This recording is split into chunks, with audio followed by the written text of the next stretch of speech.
guys, this is Vanessa Gomez. Vanessa went to Andrew Carnegie Middle School, and that's where I first met her. And she served as one of our SEVA hosts for award night for multiple years, and also did hosting Student TV, which is now SEVA TV here on the channels. And then you went on to Casa, Roble High School and did media there. And then she left and went to USC and graduated from USC. And you did some interning. You came back to Sacramento to do some interning at some of the stations. Which stations did you intern at? I interned at CBS Sacramento, CW, Good Day Sacramento. Okay. Wow. So, and then you found yourself in South Dakota at Dakota News Now. So we're just so thrilled you're here with us today. You can share your facility and what your life is all about nowadays. And that we're so proud that it kind of all started with Mr. Weitzel at Carnegie, and the SEVAs were part of your life way back then. So, and thanks for wearing your shirt today too. We appreciate it. So absolutely, always have to represent in Sioux Falls. But thank you for the introduction. So yeah, everything with my career in broadcast started when I was in middle school, and it really started with Mr. Weitzel's class at Andrew Carnegie Middle School. And first of all, I just want to say that I love that you guys give shout outs, and that I was able to see everyone during those shout outs. I didn't know my cousin from Sutter Middle School, Kyle Hecky, whoop, whoop, is on this as well, and Mr. Weitzel. But yes, it started at Andrew Carnegie Middle School, and I pretty much just wanted to try out the computers class. And then I was only in 7th grade at that time, so I couldn't necessarily technically get into the media class because that was for the 8th graders. And then an opportunity came up and I jumped on it, and I fell in love with just the creativity side of things, and working as a team, and tech side of things, not being stuck and confined into a classroom and at your desk. So started there, and then went to Casa Roble high school, excuse me, and continued with the broadcasting there because they had an in-circuit, and I believe they still do have an in-circuit broadcast there, and started doing more. In middle school, it was more commercials, creativity. High school, it was more focusing on journalism. And then I decided I wanted to keep going with it and thought I'd pursue it as a career. And I went to USC in Southern California, fight on. And I studied broadcast and digital journalism there. And I still absolutely loved what I was doing there. And the opportunity came up. I moved back to Sacramento because I just didn't have a job right out of college as a reporter, because that was the goal. And so I moved back to Sacramento, and actually through my, it was a random opportunity that I was able to apply for a writer position. And that turned into a producer position with CBS Sacramento. So I worked on all of their shows there, from the evening news. And then I switched to mornings to help produce the morning show as well. And then I was applying pretty much all over the US for reporter jobs, and Sioux Falls, South Dakota came up, and I'll be the first to admit, I didn't even know how to pronounce the name of the city. And so I applied on a whim, and got a phone call from my now boss for a phone interview. I flew out a couple weeks later for an in-person interview, and I moved out here 3 weeks later. And I moved out here in February. For those of you who don't know, South Dakota is cold, extremely cold. That's how I would describe it. Only during the winter. We have beautiful seasons. It's been an amazing move. I always say that this was the best opportunity that I could have had. I don't regret moving across country for 1 minute. So that's kind of my little life story in a nutshell. So I'm really excited that I get to show all of you around where I work now. It's become a full circle moment for me, being able to talk to students of all ages and being involved in SEVA, and now being here and actually doing this for a career and getting paid for it. So this is where I'm standing, our newsroom, and we'll get to this in just a minute. But first, I'm going to introduce you to our head honcho, our general manager of, we used to call it the world headquarters of Dakota News Now. So I'm going to flip my camera around. It's going to stall a little bit, but I'm going to flip it around, and you're not going to see me most likely, for the rest of this, I'm just going to talk kind of behind what you're seeing. So I'm going to pop into his office here and we'll talk more about the station and how unique our station is. So let me, okay, there we go. Hey, Jim. Hey. Okay, so these are our students in Sacramento. And so I just wanted to pop in and if you can talk about the station and how unique the merger that happened earlier this year as well, that'd be awesome. And if you want to show off your office, you can do that. Oh, you can certainly do that. No problem. Yeah, look, I am trying to set a record. We got 9 TV screens here, and there's more wall space up above, so we can add a few more in before we're all done. So it's all pretty cool. Vanessa is going to give you a tour of the station, show you everything here. But it's great to have you here. I wish I would have a chance to actually interact and have questions with you, but this will have to do for now. So just a little bit about our station, and I should say stations, because we have a whole number of stations here. Since the mergers happened, we are KSFY, which is ABC, KDLT, which is NBC. We have the CW network, which a lot of you may watch. It's a younger network with shows about superheroes. Many of you probably have seen. We have Me TV. We have Antenna TV. We have a network I'm not even sure whether Vanessa knows we have or not. It's a small diginet called True Crime Network. Did you know we have that? I didn't. You didn't. It's a small little network, and we'll be talking about this more soon, but we've got more coming. We're not done. There's more networks to come. Wait a minute. I didn't even know this. No, nobody knows this. No, but and the thing is, they're small. They're these little diginets that are out there that you can keep adding because we have the spectrum space to do it. But that part isn't that unusual because a lot of stations, I'm sure even in Sacramento, if you look around, you're going to find a lot of these little diginets.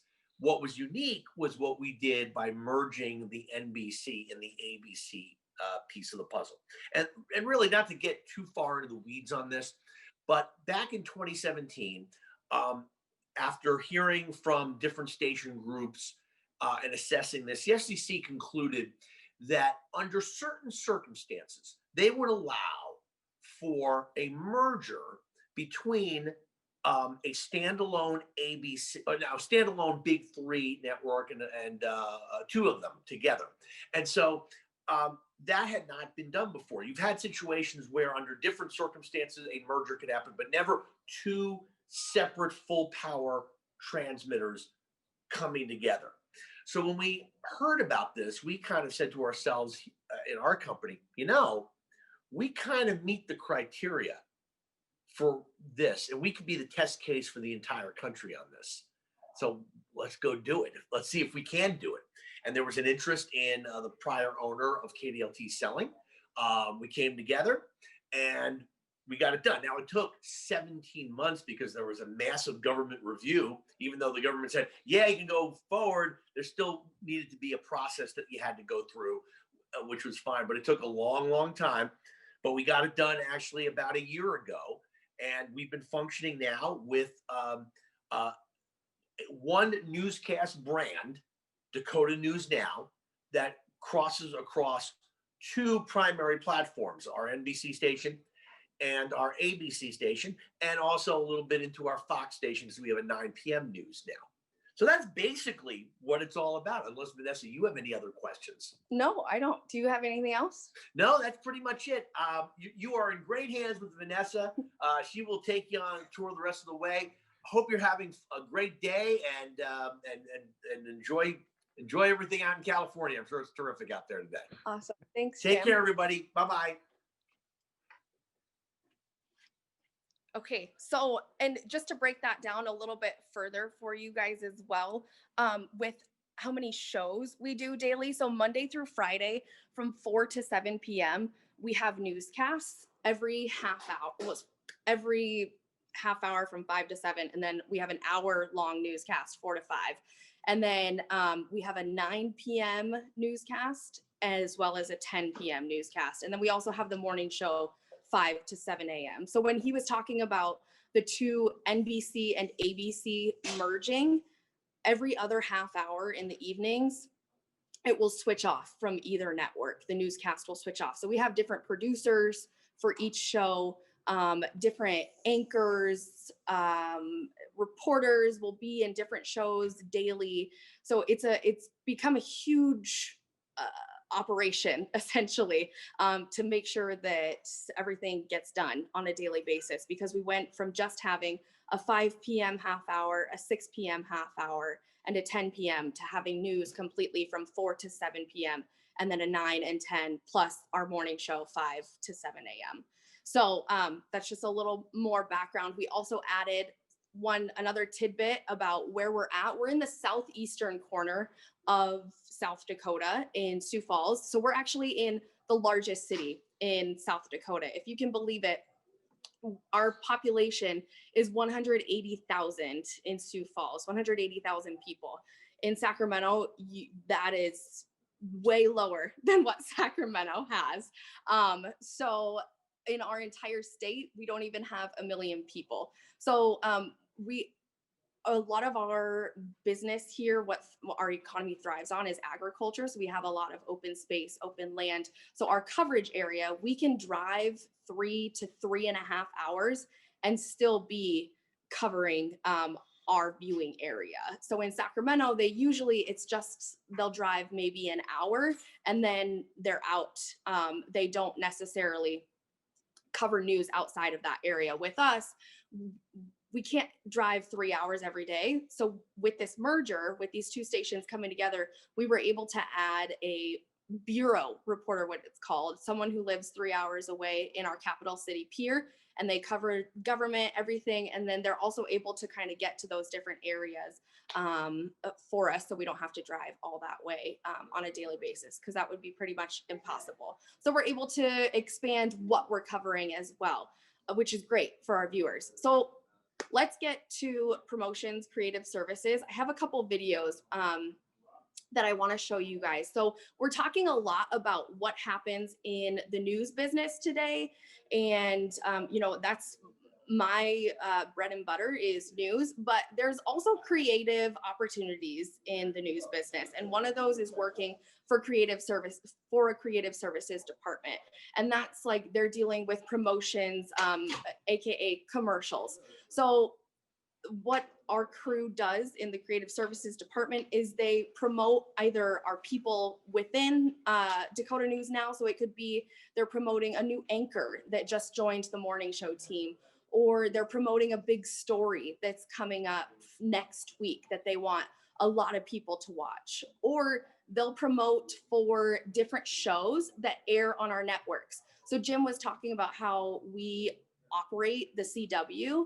So a lot of those shows that are on the CW are like DC Marvel. He was saying maybe you guys know some of those shows. And one of them is Arrow. So I believe Doug has the commercial that our creative services director made specifically for Arrow.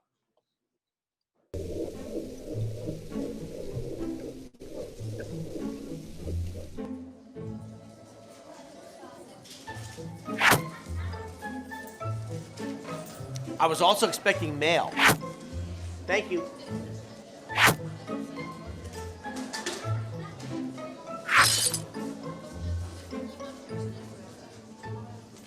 Don't miss Arrow, Wednesdays at 7 on CW Sioux Falls. So that was the end product. And then Sean, also our creative services director, also put together a little clip of exactly how he made that. So we can roll that clip too. I probably didn't give Doug enough time. Yeah, just a second. I'm going as quick as I can. Yeah, I'm sorry. Yep. Sorry, just a second. Here we go.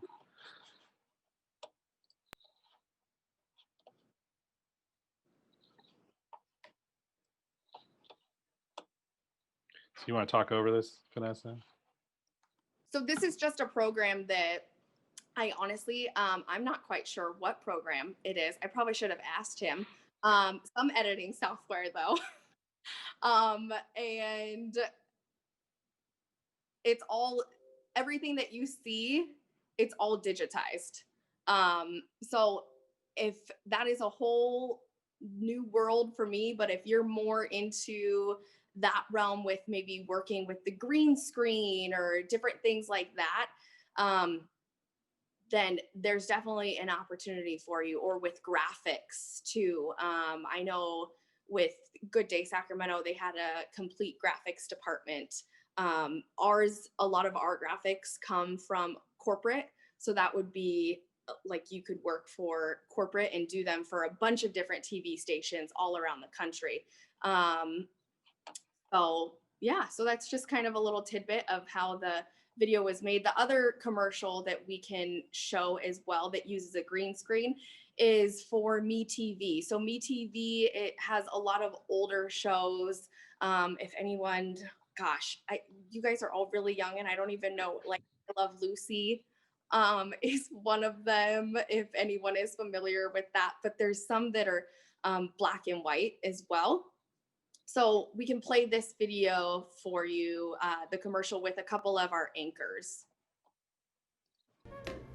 Hey, Bri, got yourself a cup of joe. What was that? Bri, it's my nickname for you. No, not that. Do you have a laugh track following you around? Has it already been one of those days for you there, Bri? Oh, stop that. Stop what? That! And why do you look different? I got a haircut. No, that's not it. I did watch a ton of MeTV yesterday. What? So the whole play on that was because there's black and white. You know, you have Sean in black and white with his color mug.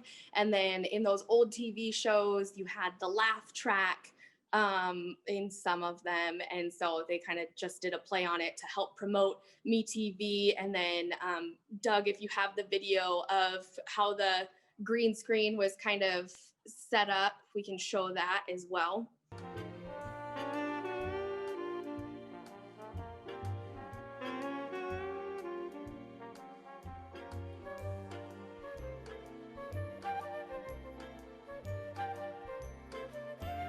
This is all edited in there. So it's kind of, that one's kind of self-explanatory as far as how he was shooting it. And then a lot of that was done in the editing process afterwards, as are a lot of things that he does when he gets creative like that. Does anyone have any questions about creative services before we get into news? Because it's going to be pretty news heavy for the rest of the I don't know if we have, I know we do have a question here from someone asked, is NBC and ABC kind of part of Dakota News, or are they a different thing? That was one of the questions we got. So I know it's kind of confusing, and our marketing and sales department has been busy trying to explain it to everyone to make it easier. So I guess the easiest way to explain it is that Dakota News Now is at the top of the umbrella, and that is our one whole brand for our station. Underneath the Dakota News Now umbrella is NBC and ABC. So NBC, their call letters are KDLT. You might hear some people saying that tonight. ABC, our call letters is KSFY. So everyone in our area, just like everyone knows KCRA in Sacramento as KCRA, everyone knows us here as KSFY or KDLT. So we are trying to rebrand ourselves to just be Dakota News Now, which is a process because both of our stations have been on the air for 60 years. So you're trying to change what people have known for 60 years. So underneath that umbrella, we have ABC, NBC, and we are in our newsroom, they're not necessarily competitors because we're on both stations. And then we also have the CW under that Dakota News Now umbrella, and then MeTV and those other Diginet networks that Jim was talking about earlier. So I hope that kind of clears things up. I think so. I think we have one more, if you can take one more. Yeah, absolutely. someone asked, what are the behind the scenes of news? Is anything staged or stuff like that? No. Yeah, that was the question. Nothing is staged. Everything that you see, we don't make up the news.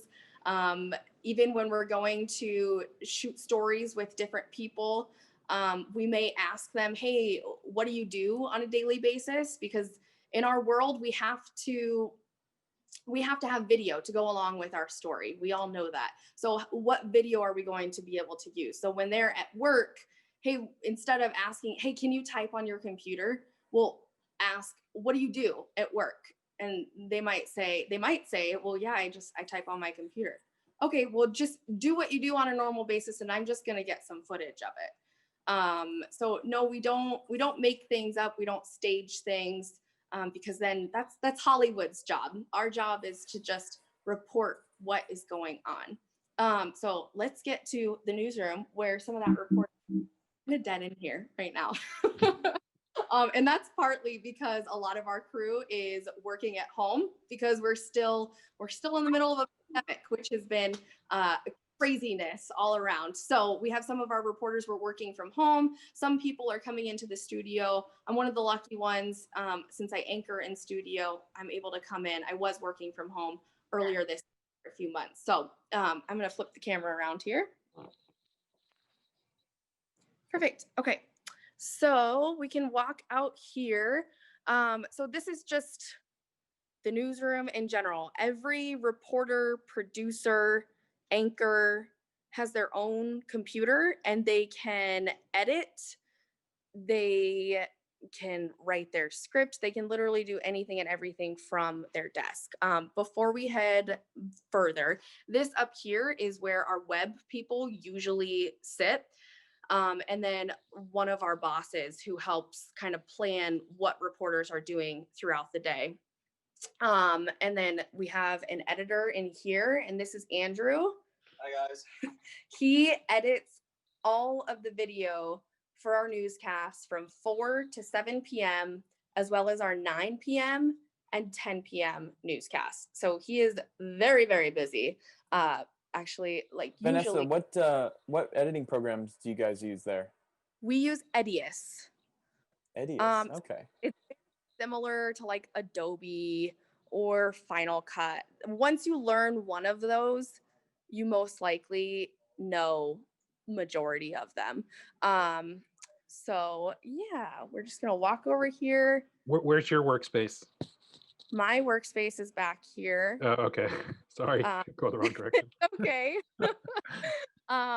So this was kind of a little fun thing that I did. I had some people send in some mail during the pandemic when everyone just didn't really have anything to do. So I asked people on my social media account if they had kids to send in some pictures. So I got a few of those, which was awesome. My desk isn't that exciting. There's nothing crazy. I need to update it. You need a SEVA poster, I think, right there. Oh, I do. There's a perfect spot right there. So we're in the middle of weather right now. So I'm not going to go into the studio quite well. Actually, yeah, I'll go into it. I'm just going to mute myself, turn you guys down a little bit, because this will be a good time to see the green screen. So, and then they'll go into commercial and I can talk to you guys during commercial.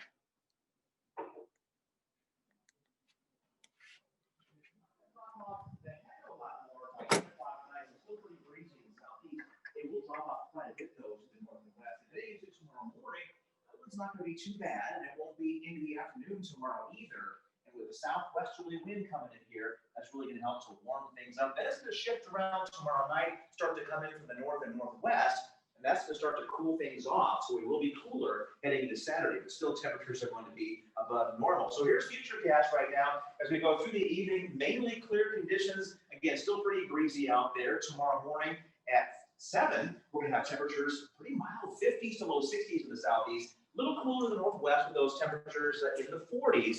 And into the afternoon, look at these temperatures, the 9th of October, right? Tomorrow, we're going to be having temperatures in the 80s, close to record highs. Now, these are the 5 o'clock temperatures, probably a little bit warmer than this. 3, 4 o'clock in the afternoon. Then tomorrow night, it'll be clear, the wind shifting around, a little cooler air coming our way for the weekend. So here's the forecast now for Sioux Falls and Mount Vernon, South Dakota for tomorrow. Looking at sunshine 86, a little cooler Saturday, still nice. That's above normal, sunny 76. We'll close out the weekend Sunday with a high of 82. There will be a chance for some thunderstorms Sunday night, some showers lingering into Monday, and then dry and cooler the rest of the 10-day forecast with temperatures in the 50s and 60s.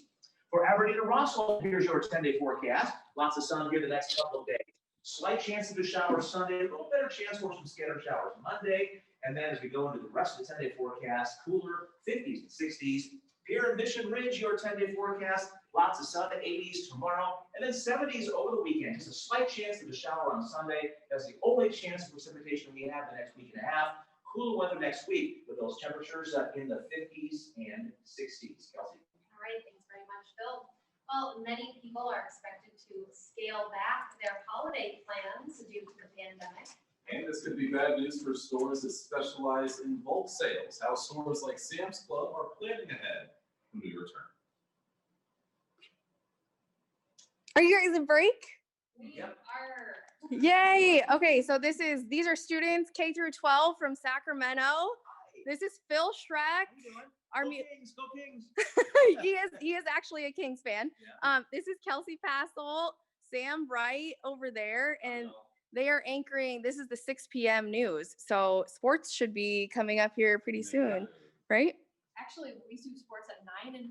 Not just 9 and 10. You Yeah. guys don't do even the sports story at the end like we used to. Okay, see. Unless there's something big going on. Yeah, right. Okay. Well, we won't be seeing Mark, but so this is, I'll just kind of give you guys, just let me know when we're like 15 seconds away and I'll pop out, guys. But everyone back in Sacramento, this is our studio. I'll kind of give you guys a little tour in the 2 minutes that we have during commercial here, but all of our cameras are robotic. We don't have anyone manning these. We do have someone on teleprompter, and then control room is back there, and we'll go into the control room in a minute. But this is an area here where usually we have a couch set up, but because of social distancing right now, we don't usually use it because we have to sit close on it. But we can do sit down interviews there. We can have anchors stand there. The desk that Kelsey and Sam are standing at actually moves out. So we can just have anchors standing in the back or in front of this huge screen here, and we can change the images. This is actually, thank you, a live shot of our downtown behind them. And then this is our First Alert Weather Center. So this is where Phil lives all the time. So like our weather here, we get tornadoes, we get snowstorms, blizzards, lots of rain, but we're kind of living in a drought right now, unfortunately, which as you guys are as well. So we are just, and then I'll kind of come over here just for a little shot of the green screen. You guys kind of already saw that, but Phil can see himself on that top screen there on both sides. So we're 15 seconds away. I'm going to pop out, but if you guys have more questions, I can answer them out here. Bye. Say bye.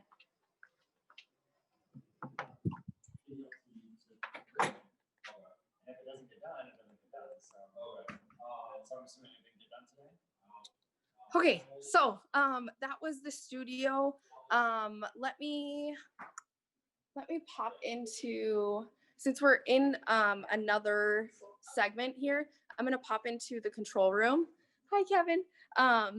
So that you can kind of hear what they're saying, what they're doing, just because it's more exciting than when they're in commercial break.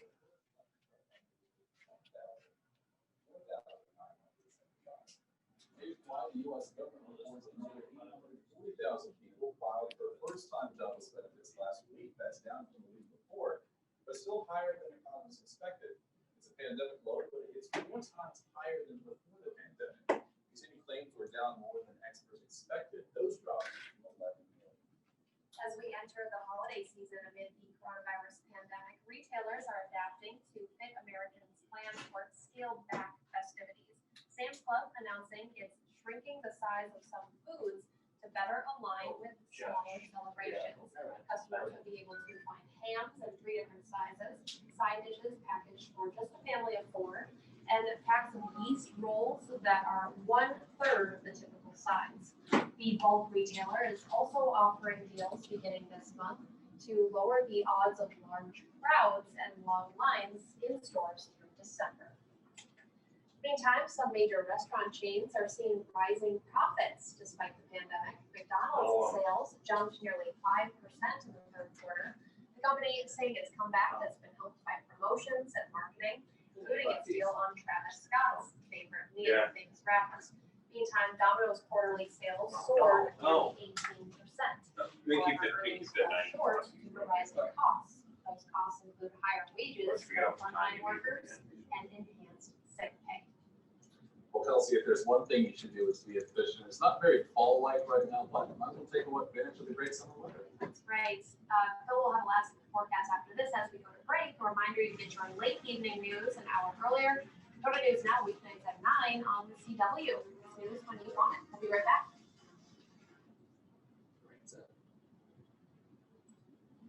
How long is this break? 2:35. 2:35. Okay. Do you want to give like what are you doing right now? Well, right now I'm directing the news.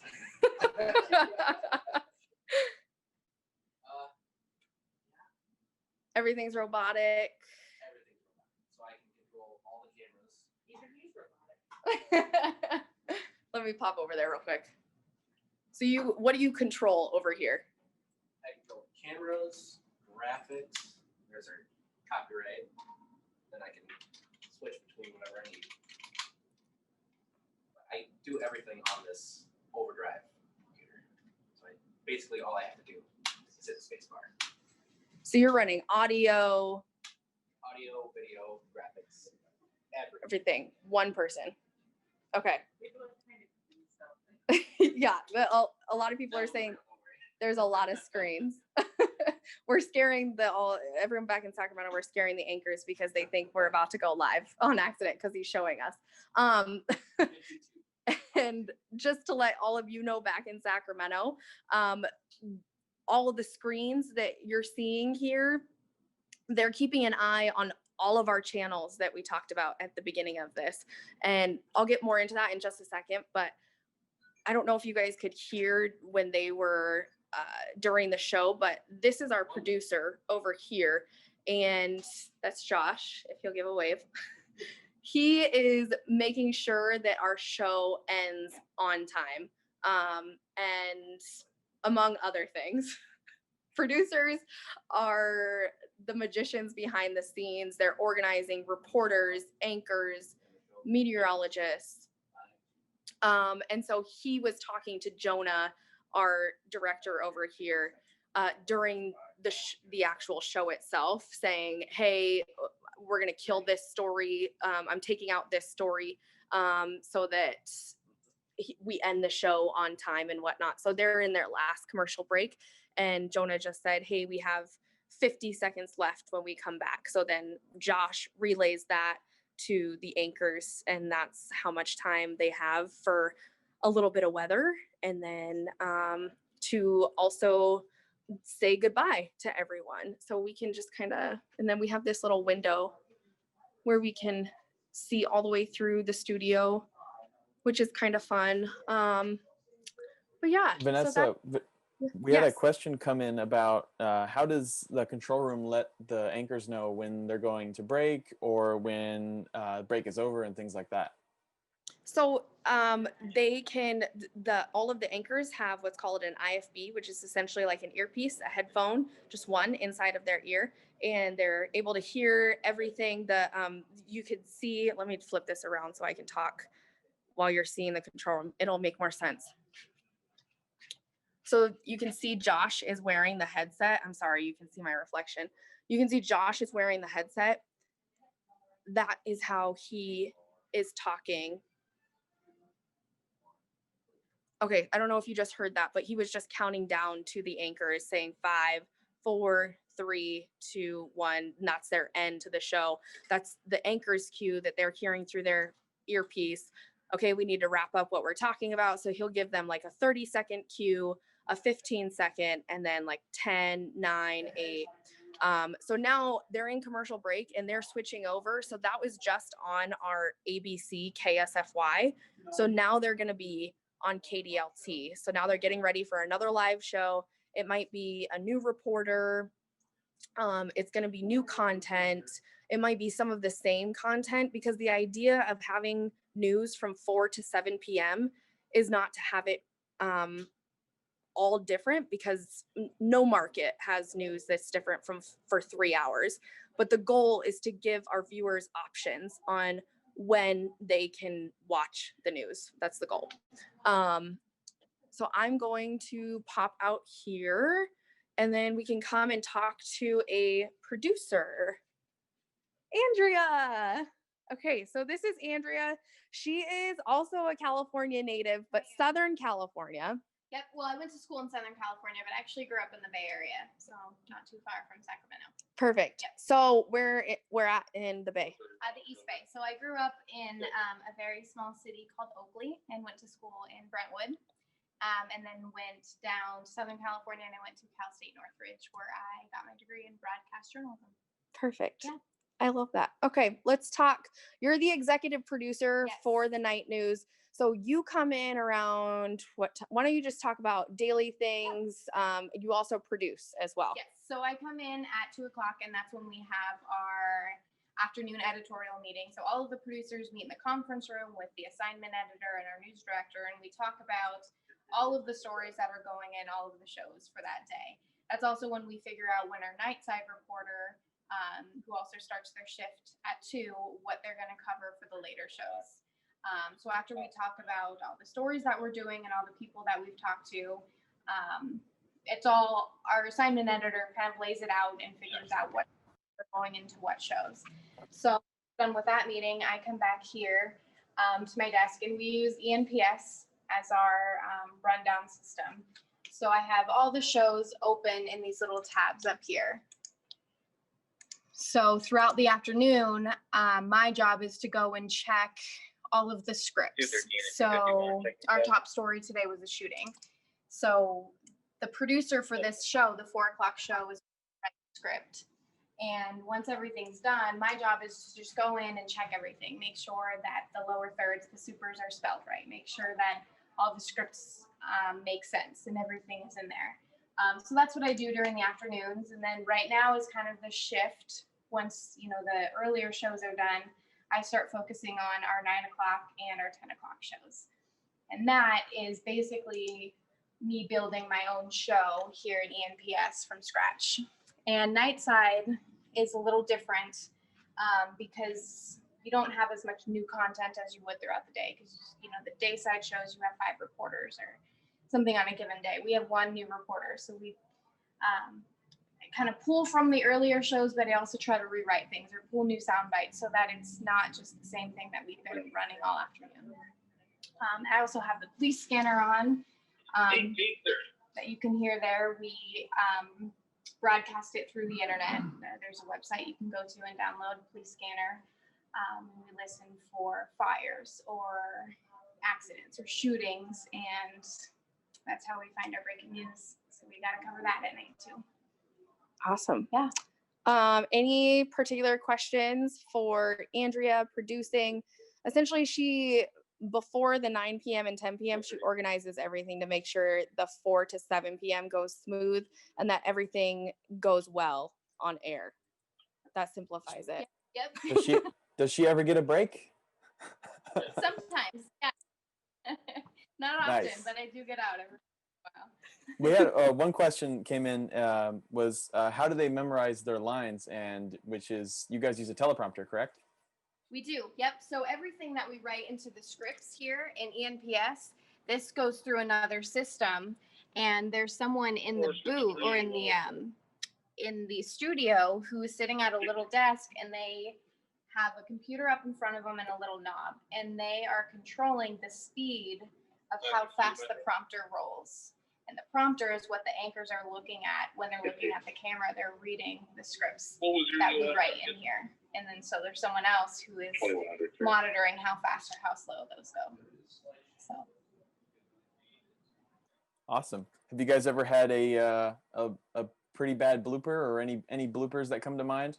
Sometimes. So we have so many shows back to back at once. Sometimes the person on prompter will accidentally be in the wrong show. So the anchors are, looking at scripts that are not, what the video is matching up to sometimes, or the prompter person will kind of space out and forget to scroll, and they kind of left hanging. Luckily, they have iPads. If they need to, they can read their scripts. But every once in a while, or you'll have a video that maybe wasn't right, and a little funny if you're watching deer video and talking about an accident or something like that, but it happens, and I think viewers understand that technical glitches happen. That, and it just shows that we're human too. Absolutely. I think like a lot of people get a little worried, or on air people get a little worried when you stumble or anything. I mean, we're all just talking like we talk, and we're not all perfect, and sometimes we say or yeah or different things. So just beauty of live television. Yes, live TV. Yes. Keeps us on our toes. Okay, so Miranda, are you finishing up? Are you finished? You just finished. So Miranda just got off air. So these are students from Sacramento. K through 12. We're doing just a little virtual live tour for them. So cool. So do you want to talk a little bit about what you do as a reporter on a daily basis? Yeah, so basically it's my job to inform the community. So I'm always looking for story ideas. If I'm at the grocery store, maybe talking with people in line just to see, what's happening, what people need to know about. So then each day we come to our meeting with 3 story ideas, and we kind of go through, what do we think is important for the day? We come up with our story. We start making calls because you have to find people to talk to, which some days can be kind of difficult with people working, people's schedules. So we do that, and you find people to interview. You come up with questions. You go and interview them. And so I'm what you call an MMJ, so multimedia journalist. So I do it all. I write, I edit, and I film. So it's a lot some days, but it's a lot of fun. So I'll go to the story, set up my camera, ask them questions, and then I come back to my computer here and I put it all together. So I just kind of put my story together. It's a 1:30 story, usually just kind of telling people what they need to know for the story. So today my story was about, unfortunately, a shooting that happened.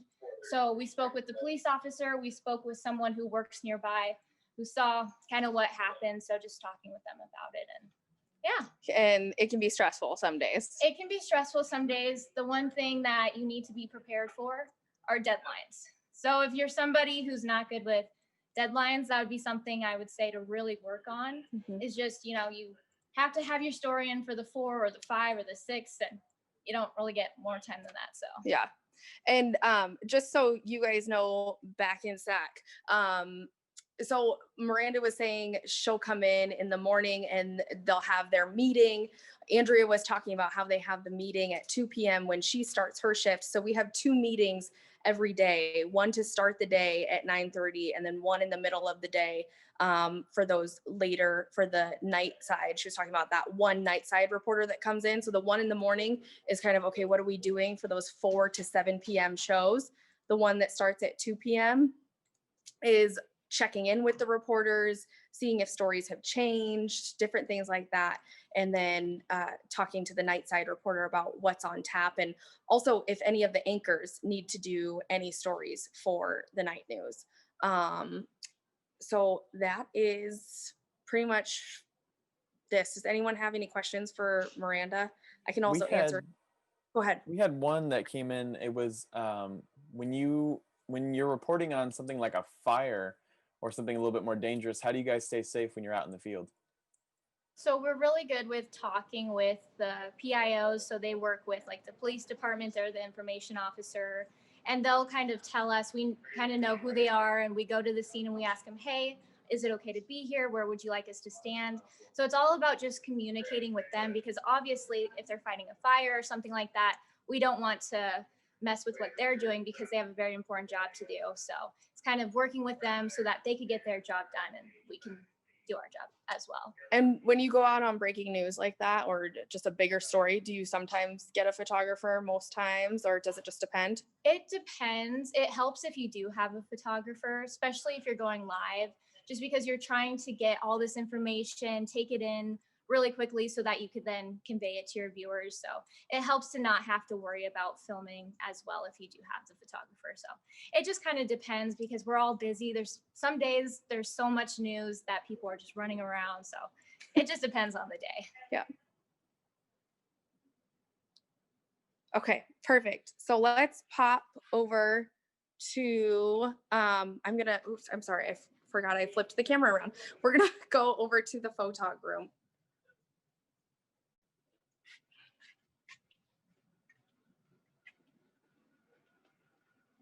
So this is I'm passing back. So this is actually a door that we can come in. All of our building is all secure, so we can come in this building. The whole like design of it was that the reporters, photographers would come in this door, come into this room, which we call the photog room, the photographer room, and drop off their footage and then go to their editing. And also just a fun fact that I'm sure you guys are seeing all these TVs everywhere in our newsroom. And so we watch our competition, which is the CBS station in our community. And you might be asking yourself, well, why would you do that? Well, it's just kind of like sports. You watch other teams' game film and you see what they're doing, maybe trying to do it better. Or the worst part, which doesn't happen often, thankfully, is if they're on a breaking news story and you're not on it, you need to be on it. So we have TVs all in the newsroom. You saw in Jim's office as well. Our general manager is able to keep an eye on things. So, and then this is the photog room, just to make sure that they kind of know if the show is live. Okay, well, I need to be, because everything is very quick in news. So if they're watching the TV and they're in the 5 p.m. and they're on at 5:30, they gotta get going to be on TV. So I'll kind of show you what cameras we use. Nick, do we have any other questions right now while we're moving through here? We had an interesting question come in, was just, is your job difficult, Vanessa? Some days, yes. I love my job though. And I think the more you do it, the easier it gets. And I would say definitely in the beginning, trying to learn everything, trying to make sure you stay on a deadline, that's definitely hard. But the more you do it, practice makes perfect. The cliche is so true. And the easier it gets, then the more fun you're able to have because it's easier. So these right here, so this is one of the cameras. This is what the MMJs use, the multimedia journalists who go out on their own and shoot everything on their own and everything, which all reporters, you need to know how to be able to shoot on your own. It's just the wave of the future, and that's kind of how it is now. And then this is one of our larger cameras. This is so just so you can see kind of the size difference on them. And this one is super small. So this one here, the larger one, the photographers use, the sports people use. It's easier to use in sports because you can keep the camera more steady because they're shooting handheld rather than using a tripod most of the time, because you're following the action and it's just easier to use. So they can shoulder something like that, where this, you can't necessarily put it on your shoulder. Another aspect to this is Miranda was mentioning our reporter going live. Every I don't know where I was going with that. I was going to say every reporter has a backpack, but they don't all have a backpack. That's what I was going to say. Every reporter has the capability to go live right through their phone. But most of the time what they'll use is they'll use a backpack, and we call them backpacks. They're TV views, live views. So I'll just turn this one on here so you can kind of see, but literally it's the push of a button, and I might have grabbed a dead battery. So it might not turn on for you guys, sorry. But usually on this screen here, it'll turn on, and then you can see what's on your camera, and then you just literally plug this little thing into this. Let me see. That part right there, and then you're ready to go live. So we don't have the big live trucks that you might see around Sacramento. This is how we go live. And then, like I mentioned, we can also go live from our cell phones through an app. So any reporter, if they don't have a backpack, because I believe we have 3 of these. So if they don't have a backpack available, then they just have their phone, and that's what they use to go live. So yeah, is there anything else that you guys wanted to see or more of? Go ahead. With the live transmission, is there any limitation on the length, like the distance that you are away from the station that these things can do? Or no, that's a good question. So this all runs off of a cell phone signal. So as long as you have a cell phone signal, you're able to run it. The only issue with that is that because of some of our viewing area, some of it is rural, and that can be tough depending on where you're at. But usually we've been okay with it. We'll find at least a little bit of signal, and there's certain things that the producers can do back in the control room to bump up delay, what they call bumping up a delay, to make sure that the live shot comes through. So Another question was, have you guys ever missed a breaking news story? And if so, what was that like? How did you guys get on it? So, I mean, yes, essentially the short answer is yes, we've missed a breaking news story. Every news station does. If they say that they haven't, they're lying. News stations aren't perfect. We try to get on it as soon as possible, but sometimes it's just, you don't hear it over the scanner. Like Andrea, she's probably like telling me secretly, hey, I need you to move because I can't hear the scanner right now. But we have missed a breaking news, but as soon as you find out about it, you always find out about it, whether it's on social media, viewers calling you, or you might hear about it on the scanner a little bit later. And then you just get on top of it, and you just try to get that information out as soon as possible. And you try not to let that happen often. And it does not happen often, I can tell you that. But when it does, you get on top of it and you move on from it, and you can't dwell on it. That's one thing that I personally like about this business, is that every day is new. You never know what you're going to cover because you can't predict what's going to be happening in the news. And if something bad happened the previous day, you're going to have to do everything all over again the next day, so you can quote unquote redeem yourself then.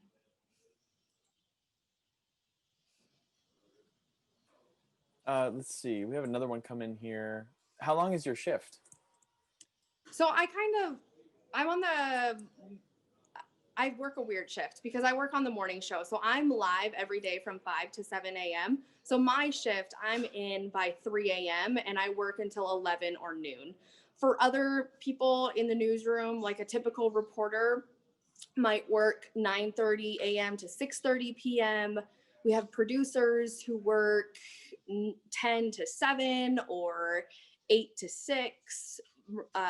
Andrea works 2 p.m. to 11 p.m. So the morning show, we're kind of very different and kind of on our own as far as like timing and whatnot, just because we're so different than everyone else with the night news. But I've done every schedule, and to be honest, I love the morning shift because I don't know why, but I don't like when the alarm goes off at 1:45 or 2 a.m. in the morning, but I like the fact that I get to get off early. And our morning show is it's kind of like Good Day, where there's news, but there's also some fun mixed into it. So I like that aspect where we can have a little fun, whereas in the night news, they have 30 minutes. In the morning, we have 2 hours to get everyone out the door with their news of the day, but also with a smile on their face as well. Awesome. I know you guys talked about how you kind of compare yourselves or kind of look at your competition in the area. Is there any other metrics you guys use to like compare how you're doing or how everybody else is doing compared to you guys? So we do have a rating system that has actually changed within the past year, just because our world is changing with the digital age. So more and more companies are able to track over the air. Like if you just have an antenna that is that you get your broadcast, your news or your stations from, and you don't have a company like DirecTV or Comcast, more and more companies are starting to track that.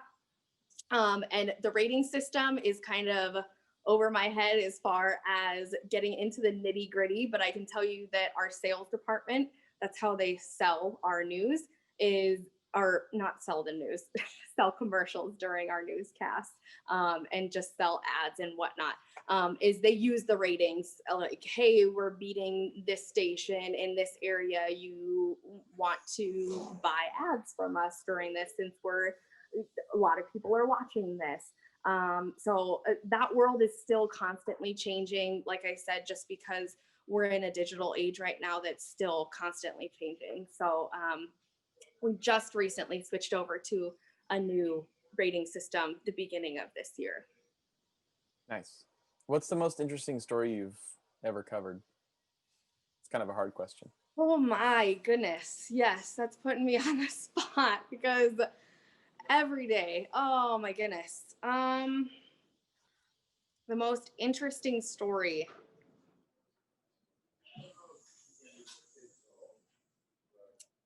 I mean, one of the more recent ones that I can think of that's not even that recent. This is just, I like the human aspect of the stories. For my job as an anchor, I don't have to turn a story every day, so I can work on the longer form stories if I want to, which is really nice to have that, have that as an option. So this was just a story that I worked on for multiple days. It wasn't just one day and done, but it was just about it was not a tattoo artist, but it's called microblading, and it's they tattoo eyebrows. Well, the woman who does this, who tattoos eyebrows, does it for free for cancer patients. And so I interviewed the woman who does it for free, the business owner, as well as a cancer patient. She was actually a cancer survivor, and the cancer, I think why it hit so close to home was the cancer survivor was my age. And so it was just a really captivating story because it was really emotional. It just kind of stuck out in my head as being inspirational because this business owner was just giving back, and the cancer survivor was so thankful for it. So that kind of sticks out in my head a little bit, but every day, like I said, is something different. And when I was reporting, there are so many different stories that you tell. And I could go on and on and on about all the different people that I've met that have made an impact in the community. Awesome. Doug, do we still have time for a couple more? Yeah? Okay. Let's see. I think I had another one here. Was there any kind of, do you remember any scary news stories that you did or any kind of strange ones, maybe? Gosh, I need to write a journal to remember all of these things because sometimes the days run together as well. Not necessarily scary. I would just say I started at Dakota News Now as a morning reporter, and though that's just kind of strange sometimes because you're just out in the middle of the night, pitch dark sometimes, reporting on some things. I always had a photographer because that was just a safety reason, and it's very helpful, which was awesome. But that can be kind of eerie, strange sometimes, but I don't have like a specific example of a strange story. I think we had a good question here. It says, Grant from Del Paso Manor says, what sort of training do you need to become a reporter?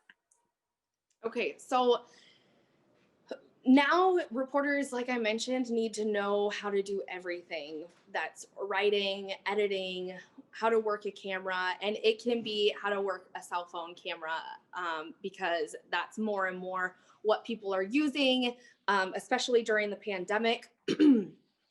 We were using cell phones more and more, Zoom interviews more and more, which before the pandemic, we would not even think to do any of that. If you weren't doing the interview in person, then most likely you weren't doing that interview with that person at all, unless it was, it could be over the phone, but normally we would say no to it because we'd try to find someone in person. But thinking back on it, it's so silly because why not if you can access them over Zoom?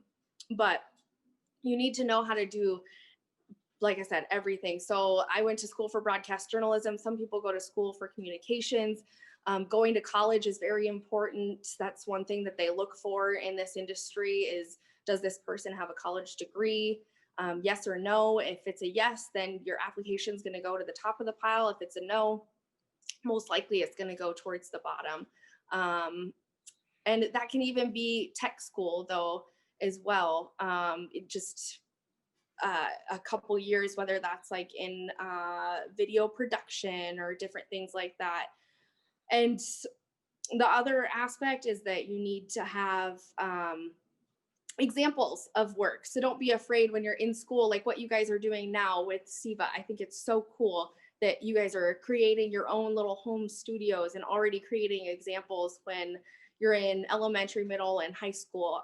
Continue that in college if that's what you're going to be doing, because people will want, our work is visual, so they're going to want to see some of that visual work. Let's see, Mr. Weitzel asks, when are you going to be on a SAC news channel? You know what? Is there anyone from a Sacramento news channel in here? Because I don't know. No, I don't know. Maybe in the near future, you'll see me. I do love Sioux Falls though. My coworkers are probably like, wait, what? What's going on?